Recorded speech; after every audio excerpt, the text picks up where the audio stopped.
तो हम पिछला वीडियो में जितने वीडियो हैं उसमें हम देख लिए हैं कि अंग्रेज लोग धीरे धीरे कैसे कब्जा किया था, ठीक है। अब हम देख लेते हैं कि 1498 ईस्वी में सबसे पहले मतलब कि कौन आया था, ये वास्को डी गामा, ठीक है। वास्को डी गामा ही पूरा जाके पूरा यूरोप में जाके बता दिया कि सस्ता सामान मिलता है, सर गुना लाभ कमाए हैं जो भी है। तो इसीलिए देखा देखी सब आ गया। तो इसी क्रम में हम देखते हैं सबसे पहले कौन आया था। तो याद रखिएगा सबसे पहले पुर्तगाली आया था, वास्को डी गामा आपको पता ही होगा पुर्तगाली था। तो सबसे पहले पुर्तगाली वास्को डी गामा आया था, ठीक है ना।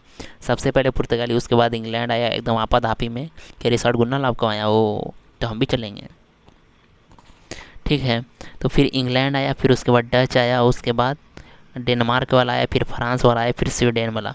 तो इसको याद कैसे रखेगा, पेड कर दे फीस, पेड कर दे फीस, पेड पेड कर दे, पा से पुर्तगाल, ई से इंग्लैंड, डा से डच, पेड, का से कोई को होता ही नहीं है, दे से डेनमार्क, फा से फ्रांस, से स्वीडन वाला, ठीक है।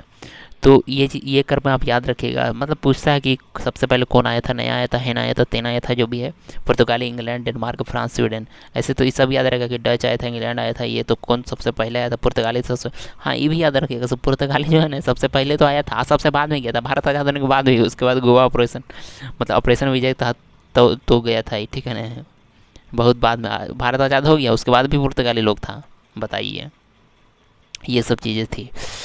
तो तो तो सबसे पहले देखिए कि हाल कैसे ये लोग आए, आने जाना हुआ था। तो देखिए पुर्तगाल एवं स्पेन, सरकार को बढ़ावा देना, पुर्तगाल, मसालों की प्रसिद्ध, ओटोमन साम्राज्य का विस्तार, जो भी है पुनर्जागरण हो रही थी, ठीक है ना। लोग मतलब नए नए तलाश कर रहे थे नए नई जगह की। तो इसी क्रम में बार्थोलोमो डियाज जो है साउथ अफ्रीका की खोज करता है, ठीक है। South Africa cap of hood नामक स्थान, ठीक है। और इसके बाद वास्को डी गामा जो है 1498 ईस्वी में कालीकट राजा जमोरिन, मतलब वहाँ के राजा को जमोरिन बोलते, जैसे नवाब पढ़े, जैसे सुल्तान पढ़े, जैसे बादशाह पढ़े, वैसे ही मतलब केरल के जो राजा होता है उसको जमोरिन ही बोला जाता है। जमोरिन मतलब राजा, जमोरिन मतलब राजा होता है, ठीक है।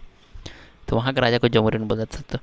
तो वही जमोरिन जो था वो स्वागत करता है और यहाँ से मसाला वसाला लेके जाता है। वास्को डी गामा एकदम 60 गुना लाभ कमाता है, ठीक है। अब 1502 में दोबारा आता है वास्को डी गामा, एग्जाम में पूछता है, ठीक है। ऐसा नहीं कि दोबारा तिबारा चौबारा जो भी है, और यहीं उसका मतलब कब्र भी है। तो 1502 ईस्वी में वास्को डी गामा मतलब दोबारा आता है। 1503 में कोची किला जीता पुर्तगाली। तो सबसे पहले जो है प्रथम अधिकार जो है कोची के किला पुर्तगाली जीता। तो ये चीज़ को आप याद रखिएगा, ठीक है। तो आशा करते हैं आप इतना समझे होंगे। तो देखिए पुर्तगाली में 1503 में 1505 ईस्वी में अल्पोडा पुर्तगाली का पहला गवर्नर था। इस बोलियन ब्लू ओशियन पॉलिसी अपनाए। ब्लू ओशियन पॉलिसी बहुत मतलब समुद्र के लिए बहुत तगड़ा, मतलब कि नौसेना जो थी इसकी बहुत मतलब तगड़ा थी, ठीक है ना। तगड़ा का नाम बहुत मजबूत, ठीक है। अल्मोड़ा का पुर्तगाल का पहला गवर्नर, लेकिन इसमें जो यही जो है अल्मोड़ा जो है सिर्फ जो है ब्लू मतलब समुद्र वमुद्र पे इसी पर ध्यान देता है, ठीक है ना। लिखा वही लिखा हुआ है, इसलिए अल्मोड़ा का वास्तविक गवर्नर नहीं माना जाता। लेकिन अल्बुकर्क आया तो अल्बुकर्क ज़मीनों होने पे यहाँ के लोगों से कैसे मेल जोल करना है, यहाँ के लोगों से कैसे संबंध स्थापित करना है, तो ये सब चीज़ें किसने की थी, अल्बुकर्क। अल्बुकर्क आया 1509 ईस्वी में, इसलिए इसको वास्तविक गवर्नर बोला जाता है। इसको वास्तविक गवर्नर अल्मोड़ा को इसलिए नहीं बोला जाता है क्योंकि ये सिर्फ लड़ते रह गया, ठीक है ना, समुद्र में ही सब चीज़, तो इसीलिए। तो अल्बुकर्क का बीजापुर के शासक से गोवा जीत लिया और लास्ट तक ऑपरेशन विजय के तहत जब भारत आज़ाद होती है तो मतलब इसको मिलाया जाता है, ठीक है। और और उसके बाद फिर लिखा हो इसने राजा कृष्ण देव के साथ, मतलब राजा कृष्ण देव राय थे दक्षिण भारत में, तो उसके साथ इनका मतलब अच्छा संबंध था। अब पुर्तगाली से हम क्या क्या सीखे, आलू, तंबाकू और प्रिंटिंग प्रेस, ये सब सीखे हैं, ठीक है। ये चीज़, और धीरे धीरे पुर्तगाली जो है इंडिया से इंडोनेशिया शिफ्ट हो गए थे, ठीक है ना। ये सब भी आप याद रखिएगा, ठीक है ना। ऑपरेशन विजय था 1961 में पुर्तगाली लोग को भगाया गया, ठीक है। भारत आज़ाद हो गया, फिर भी यहीं यहीं एकदम रह रहा था, पता नहीं क्या है था नहीं था, जो भी है। तो 1961 में ये लोग गया है। तो हम पुर्तगाली के बारे में देख लिया और अंग्रेज़ कैसे कैसे पूरा अधिकार कर लिया। उसके बाद जो है डच जो है 1502 ईस्वी में होता है ईस्ट इंडिया कंपनी।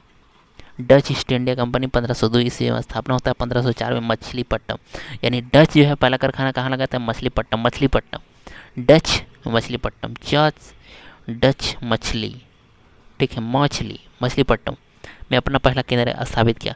1759 में होता है वेदरा का युद्ध, और वेदरा का युद्ध इंग्लैंड और फ्रांस के बीच होता है, ठीक है ना। और वेदरा का युद्ध में जो है ये मतलब हार जाता है, ठीक है, डच लोग, और फिर वो इसकी कहानी समाप्त हो जाती है। और ये हो गया डच के बारे में। और डेनमार्क वाले को ख़रीद लिया था अंग्रेज़ कंपनी। डेनमार्क वाले पहला कारखाना त्रावणकोर में लगाया था। हाँ, ये इंग्लैंड वर्सेस डच ये होते हैं। और उसके बाद डच के बाद कौन आता है? हाँ, तो डच के बारे में मतलब कि ये देख लिया। डच के बारे में क्या देखिए कि 1502 में ये डच ईस्ट इंडिया कंपनी का स्थापना करता। 1504 में से पहला कारखाना मछलीपट्टनम में लगा था, पहला केंद्र, ठीक है। वेदरा का युद्ध के दौरान इंग्लैंड और डच जीत गए अंग्रेज, ठीक है। डच हार गया, कहानी समाप्त हो गया। और डेनमार्क वाला बोला बाप रे बाप, ये सब से लड़ाई उड़ाई फ्रांस हारिए गया था, हम बता ही चुके हैं, ठीक है। और डच वाला हारिए गया, डेनमार्क वाला चुपचाप से कंपनी बेचा निकल दिया, ठीक है। तो डेनमार्क वाले और उसके बाद जो भी सामान वामान था बेच दिया, अंग्रेज के पास निकल दिया। लड़ाई उड़ा नहीं किया, जानता था कि अंग्रेजों से हम पार नहीं लगाएंगे, जो भी है, जो भी रहा होगा। और डेनमार्क का पहला कारखाना जो है त्रावणकोर में बनाया था, ये याद रखिएगा, ठीक है। तो आशा करते हैं आप इतना समझ में आया होगा। नेक्स्ट वीडियो में 1857 की क्रांति को देखेंगे। वीडियो में बने रहे। बहुत बहुत धन्यवाद। Thank you.